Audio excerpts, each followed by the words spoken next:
Então, bom dia novamente. Vamos concluir hoje o período que a gente denomina período democrático brasileiro. E aí, próxima semana, a gente já entra em ditadura militar. Tranquilo? Deixa eu coisar a tela aqui.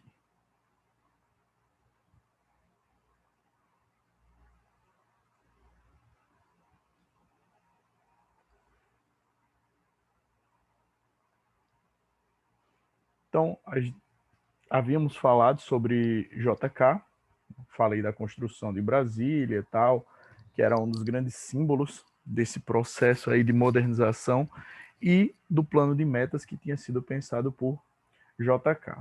Só que essa política pensada por ele trouxe ao Brasil uma série também, obviamente, de problemas, certo? Então, ó, dependência do capital externo. Isso é um dos problemas, na verdade. Hoje, mas nem tanto, os nossos problemas são mais internos, né? Mas gerou uma dependência do capital externo muito grande, porque ele abriu muito o mercado brasileiro para as empresas estrangeiras e, diante disso, acabou enfraquecendo um pouquinho o mercado nacional. Só que aquela situação que o Brasil vivia naquele momento era até necessário, de certo ponto, que houvesse essa entrada de capital externo no Brasil para que houvesse um desenvolvimento, né? E aí, como nós vimos, ele priorizou os bens de consumo, no caso, em especial a indústria automobilística. Desequilíbrio na balança de pagamentos, importava-se mais do que exportava, e aí, já pegando o gancho para próximo ponto, desequilíbrio financeiro. Então, imaginem que as finanças de um país, elas são igual, né? Elas são da mesma maneira que suas finanças pessoais. Então, a ideia é de que fique no positivo, que você consiga arrecadar mais do que gastar, né? Caso isso não aconteça, nós temos os chamados déficits fiscais, que é quando um país ele está gastando mais do que arrecadando. E diferente do que acontece com a gente, quer dizer, não tão diferente, existem alguns gastos do país que eles são obrigatórios. Gasto mínimo em saúde, gasto mínimo em educação, em segurança. Então tem uma série de coisas que são estabelecidas, inclusive, pela Constituição. E não pode ser menor, tá? Pouco incentivo ao setor rural, e a gente vai falar isso daqui a pouco. Então, essa política falha do em relação ao setor rural, ele vem justamente desse período de JK. Então, não é algo que se estabelece relativamente recente, né? Hoje, eu estava ministrando outro dia uma aula de sociologia e lá eu mostrei a galera que hoje o Brasil é um país mais urbanizado do que países como, por exemplo, os Estados Unidos. Em média, no Brasil, cerca de 87% das pessoas vivem nas cidades. E aí só 13% no campo, enquanto nos Estados Unidos isso chega a 84%. Então, proporcionalmente, o Brasil tem mais gente morando nas cidades do que os Estados Unidos. E isso é um problema, porque isso mostra a desvalorização do campo. E assim, quando a gente fala de agricultura, as grandes empresas que são desse setor, elas não se preocupam em produzir insumos básicos. O que seriam insumos básicos? Feijão, arroz, essas coisas. Eles fazem as coisas voltadas para quê? Para o mercado externo e não para o mercado interno. O mercado interno ele é em grande parte suprido pela pequena agricultura, pela agricultura familiar. E aí a gente vai perceber que é esse tipo de política aí estabelecido por JK vai gerar um problema social para nós, que foi os problemas do campo, que nós temos até hoje com com o MST, né? E a gente vai ver que tem uma questão do MST, né? Os antecedentes do MST vêm justamente dessa época ainda de JK. O êxodo rural descontrolado para as grandes cidades. Então, ó, aquele boom que nós vemos, e vocês veem isso na geografia e na história, acho que, né, na história a gente vai ver ainda, em especial no Brasil, mas vocês já falam isso na geografia. Aquele êxodo rural que vai bombar nos anos 70, 80, até os anos 90, que vai ser muito forte, começa a surgir aí na época de JK. E aí ele vai se consolidando, né? E aí a gente está falando dos anos 50, os anos 60 continuam no mesmo ritmo, mas a partir dos anos 70 isso se acelera e resulta em situações que, tipo, há uma grande probabilidade de todos, ou se não, uma grande parte de vocês terem parente em alguma grande cidade do Sudeste, em especial Rio de Janeiro e São Paulo, né? Se não todos, mas eu garanto aí que pelo menos uns 70% de vocês devam ter algum familiar por lá, né? Diante justamente dessas grandes migrações que houveram na década de 80. Fracos resultados na educação, então a gente percebe que esse descaso com a educação não é um projeto, entre aspas, novo, não é um problema que vem de hoje.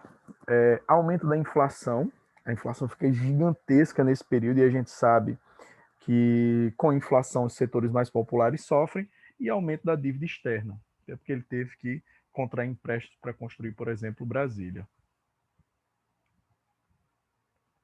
E aí a questão agrária que eu ia falar para vocês, a falta de valorização, de reforma agrária, as péssimas condições estabelecidas pelo governo em relação às pessoas do campo, fez com que surgisse no Brasil um movimento chamado de ligas camponesas. As ligas camponesas, elas foram muito fortes, em especial na região de São Paulo, Paraná, né, com Francisco Julião, foi um dos grandes líderes das ligas camponesas lá na região. Aqui na Paraíba, nós temos um pouco desse processo das ligas camponesas, em especial na região ali de... como é o nome daquela cidade? Cruz de Espírito Santo, Sapé, Guarabira e Alagoa Grande. Naquela região ali teve muita força das ligas camponesas, e os líderes aqui foram João Pedro Teixeira e sua mulher Elizabeth Teixeira. João Pedro Teixeira, inclusive, que foi assassinado na época da ditadura militar brasileira, do regime militar. A sua esposa, não, a sua esposa morreu acho que em 2000 e pouco, não lembro exatamente a data. Em Alagoa Grande tem o caso de Margarida Maria Alves, que lutava em favor dos direitos dos trabalhadores do campo e acabou sendo assassinada. Inclusive, tem a casa dela com uma espécie de museu lá em Alagoa Grande. Não sei se alguém conhece também. Então, o MST vai surgir justamente a partir daí do movimento das chamadas ligas camponesas, certo? Falando um pouco da cultura, isso aqui é importante porque pode cair como um aspecto tanto histórico como sociológico, certo? Então, é importante que vocês estejam atentos a isso aí, que pode vir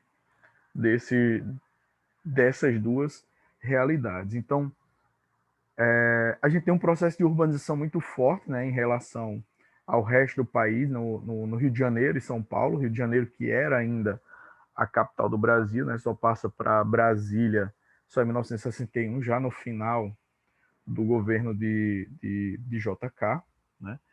E o rádio ele está se popularizando ali nos anos 50.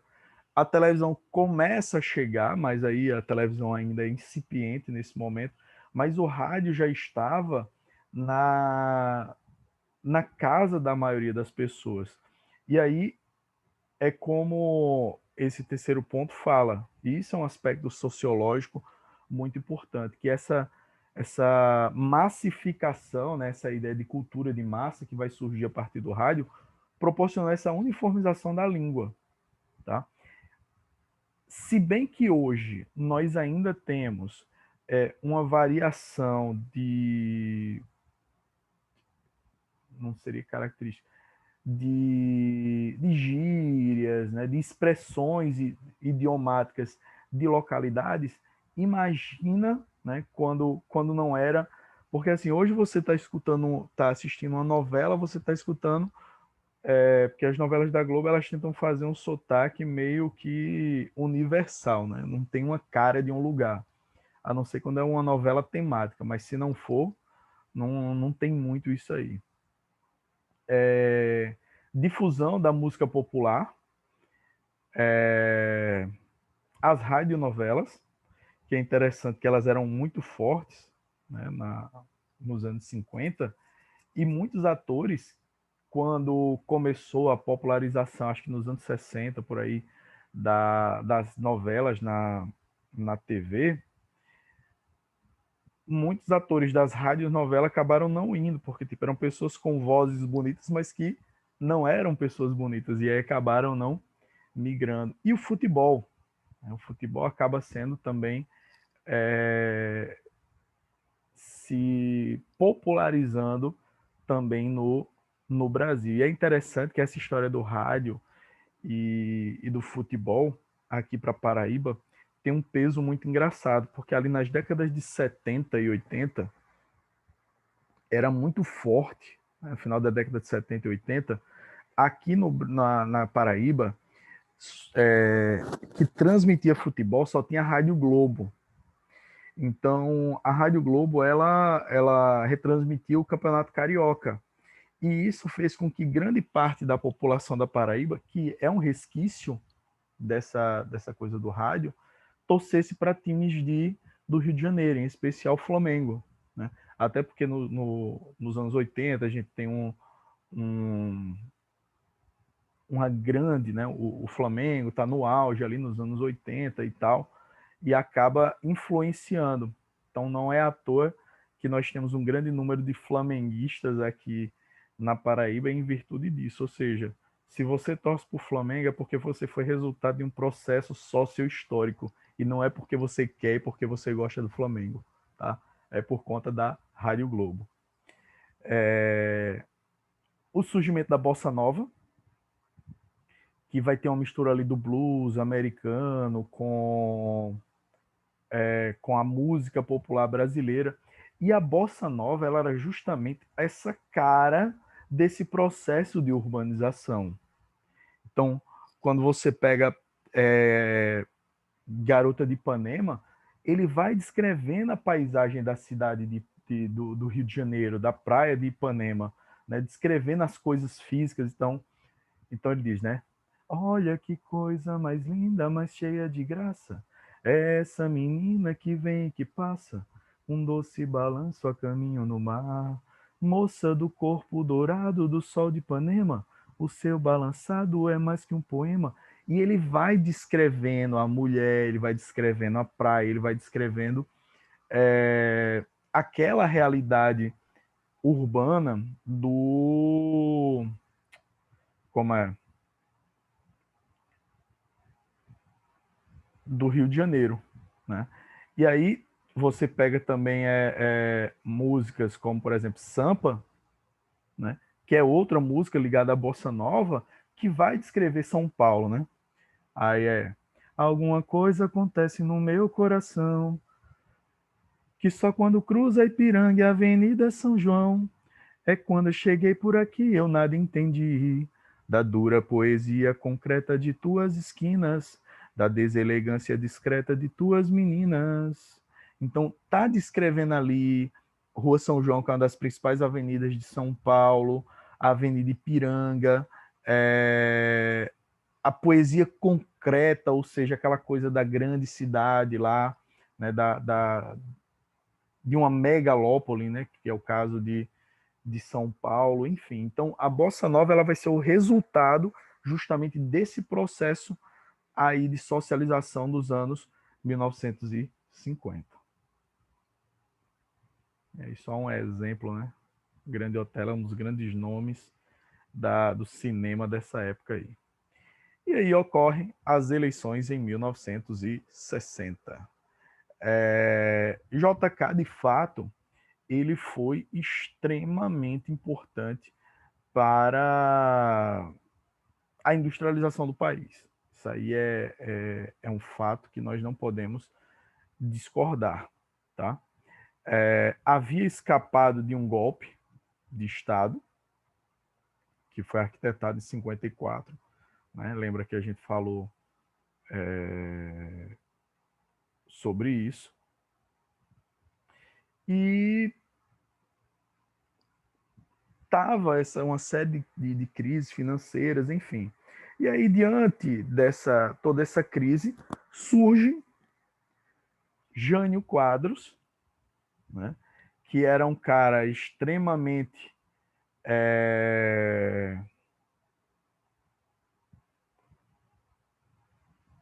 caricato, né? Era um cara que pregava uma moral extremamente exacerbada, né? tinha sido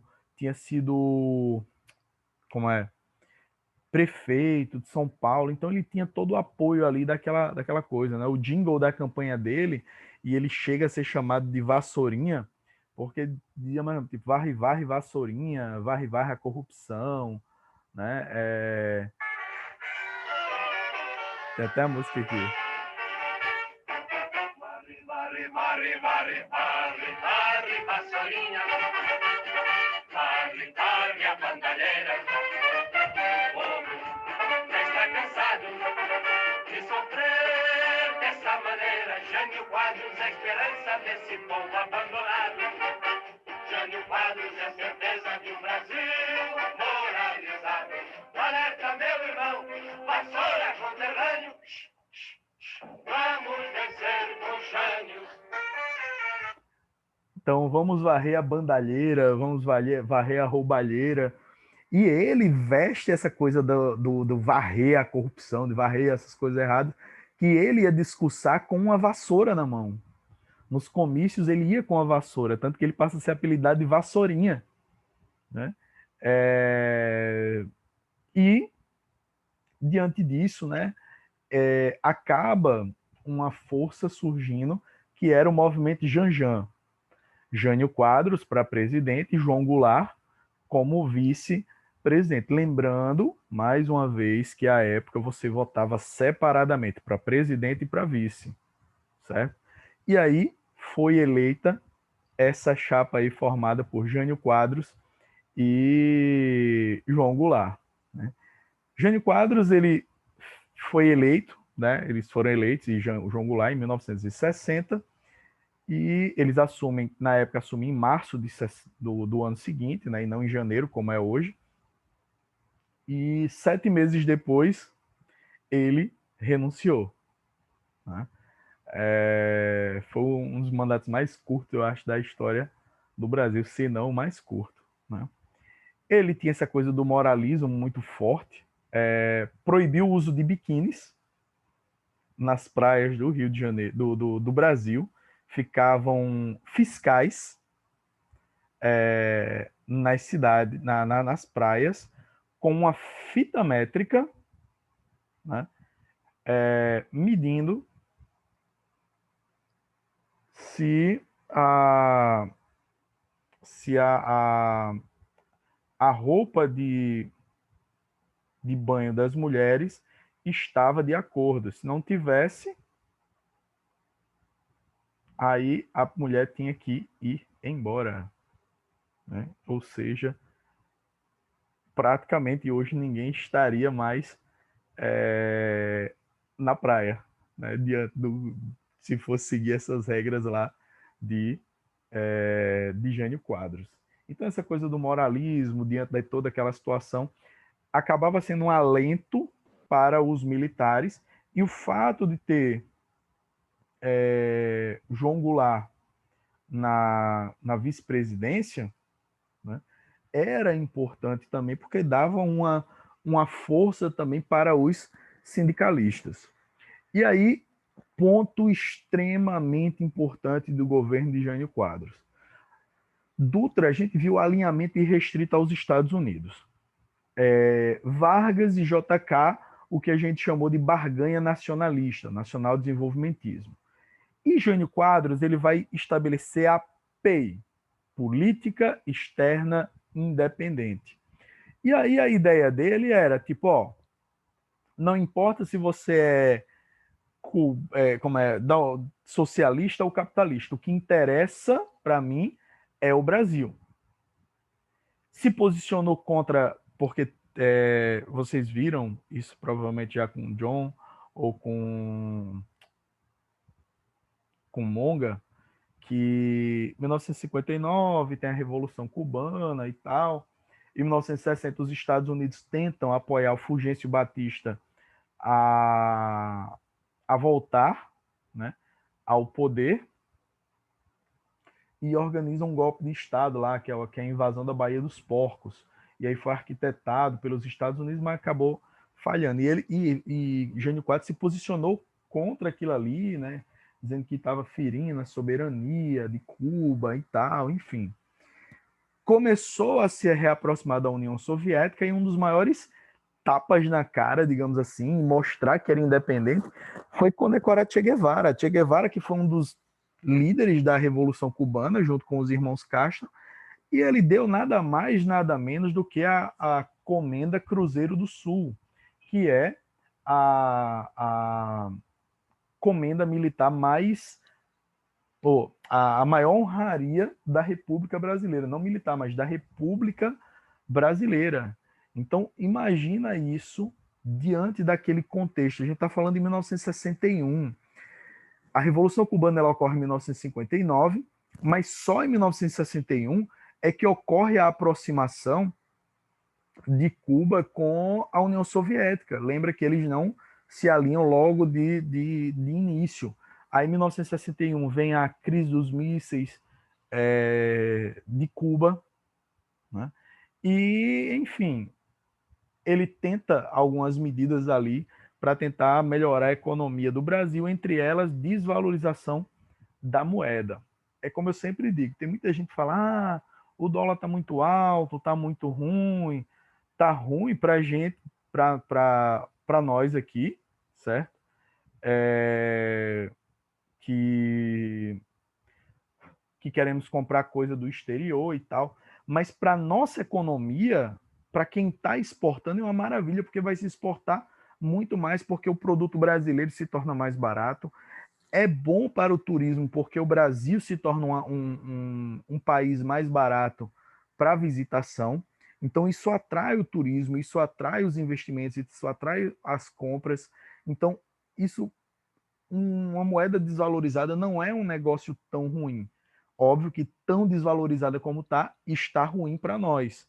Então, mas se ela tivesse ali num patamar de uns R$ 3 e alguma coisa, talvez fosse um valor aí interessante, tanto para quem sai como para quem chega. Tá? Ele não tinha o apoio do Congresso Nacional e acabou renunciando, né, com 7 meses depois de assumir a presidência da República. E aí o seguinte, ele deixou uma carta dizendo que forças ocultas o fizeram renunciar e tal, não sei o quê. Mas diante daquele contexto, o que se percebe é que Jânio Quadros ele meio que tentou uma jogada política. Em que sentido? Eu acho que ele pensou o seguinte, bicho, eu estou com esse processo de política externa independente, não sei o que e tal, e a galera vai me apoiar. Eu vou ter apoio do povo. Ele imaginou que ele poderia fazer algo semelhante ao que Vargas fez, né? Porque lembra que Vargas fez e desfez aqui no Brasil, foi eleito e tudo mais, e ele pensou que ele seria uma espécie de novo Vargas pelo apoio que ele tinha conseguido de uma parcela considerável da população. E aí, quando ele renuncia, eu acho que a galera ele pensou que a galera ia para as ruas e começar a gritar: fica, fica, fica. Quando ele renunciou, a galera só olhou para ele e fez: valeu, falou, brother. Pode, vai com Darwin, vai com Já, né? Que pra gente aqui tanto faz. Só que, e aí pela Constituição, quem deveria assumir a presidência da República era o vice-presidente. Só que João Goulart, o vice-presidente, estava nada mais, nada menos que em uma missão comercial na China. E aí, de maneira provisória, como é estabelecido pela Constituição, inclusive até hoje, a presidência da República foi entregue para o presidente da Câmara Federal, né, que é o presidente da Câmara dos Deputados, que hierarquicamente é assim que funciona. Então, na ausência do presidente, quem assume temporariamente, né, até que o presidente volte ou reassume é o vice. Na ausência também do vice, é o presidente da Câmara dos Deputados. Na ausência do presidente da Câmara dos Deputados, vem o presidente do Senado. Na ausência do presidente do Senado, aí vem o presidente do STF. Então, é nessa sequência aí que vai sendo estabelecido. E aí, Ranieri Mazzilli, que era o presidente da Câmara, acaba sendo assumindo temporariamente aí o governo.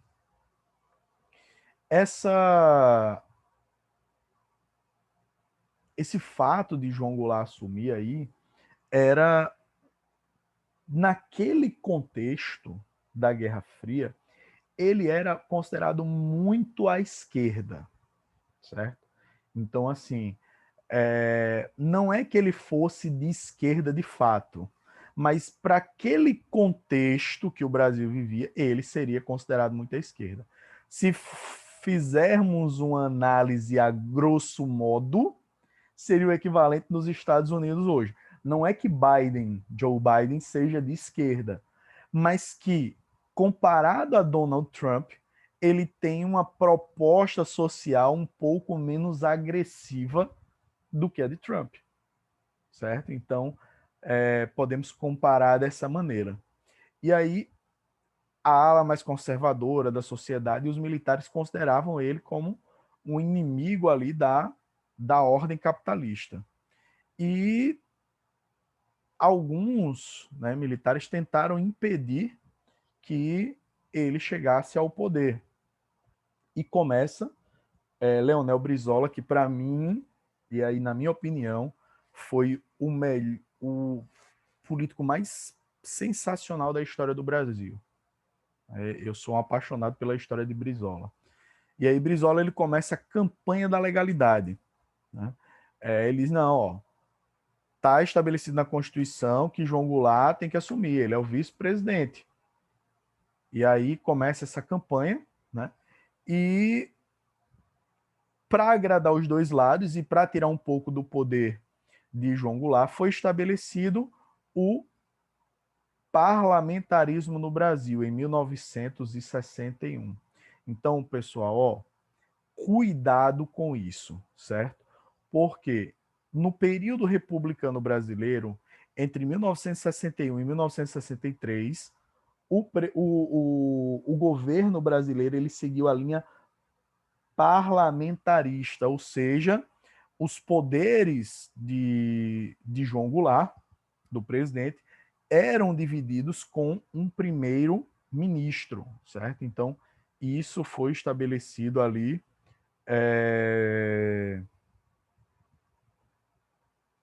Isso foi estabelecido naquele contexto ali desse golpe que estava tentando se arquitetar. Então, vejam, eles pressionaram Vargas lá em 54, tentaram impedir que JK assumisse ali em 56, agora tentam impedir João Goulart, conseguiram limitar os poderes dele, né? E aí, em 1963, João Goulart ele convoca um plebiscito, que é uma consulta popular, e retorna o presidencialismo.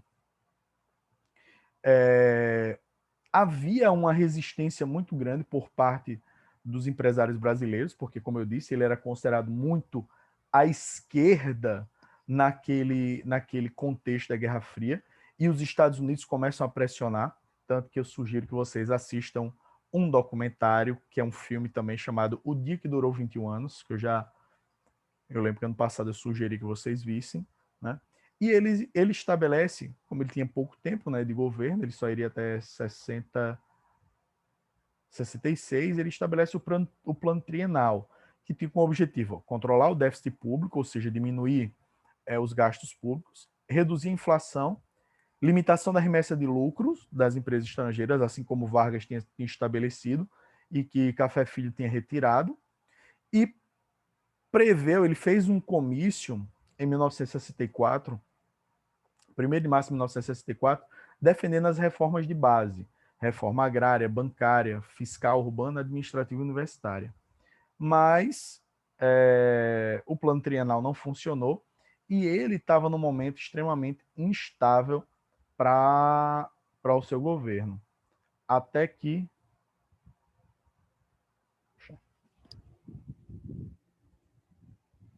em 1964 vem o golpe civil-militar que retira o João Goulart do poder, né, e dá início ao chamado regime civil militar brasileiro. Ele tinha convocado esse comício da Central do Brasil, né, que é do lado, para defender as reformas de base, que é do lado da sede do Primeiro Exército, no Rio de Janeiro, e, né, com apoio ali dos meios de comunicação e tudo mais, as lideranças civis, junto com os militares, retiram ele do poder em 64.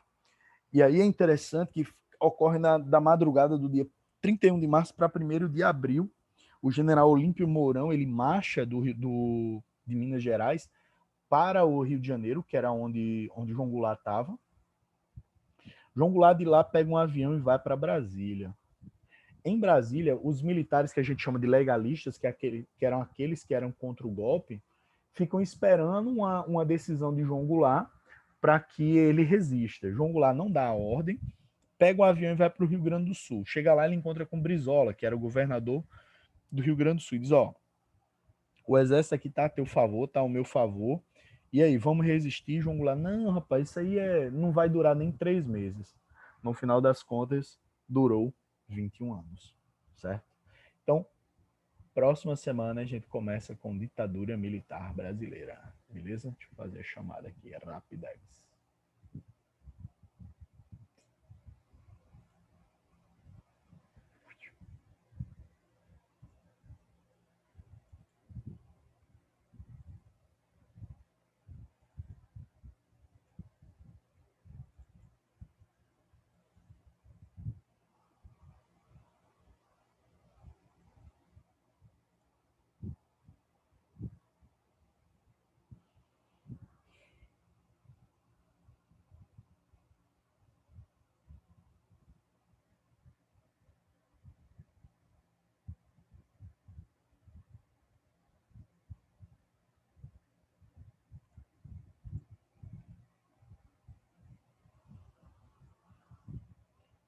Cadê hoje?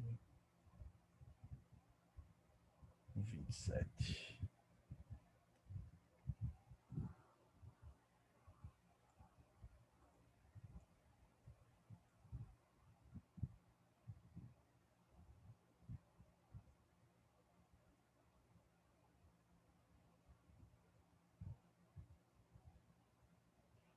É... Peraí. Aline, Alan, Ana Beatriz Araújo, Bia, Ana Clara, André, Bárbara, Beatriz,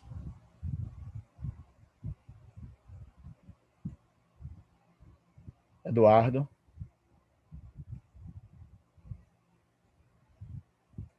Júlia,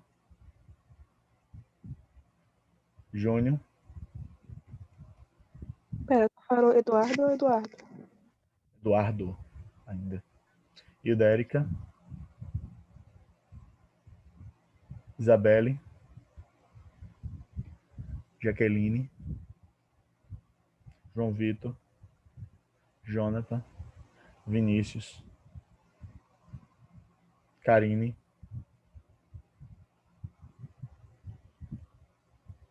Letícia, Lorena,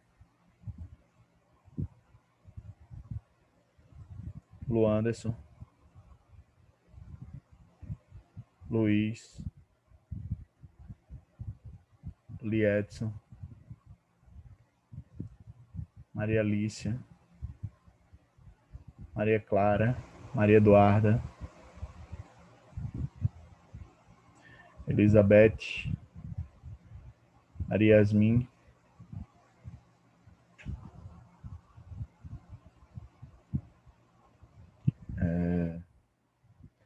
Mariana, Milka, Naomi, do Tumulto, Nataliele, Pedro Igor, Pedro Inácio, Raquel, Taliane, Yasmin Ingrid e Yasmin Raquel. Pronto, pessoal. Então, até semana que vem. Tchau, tchau.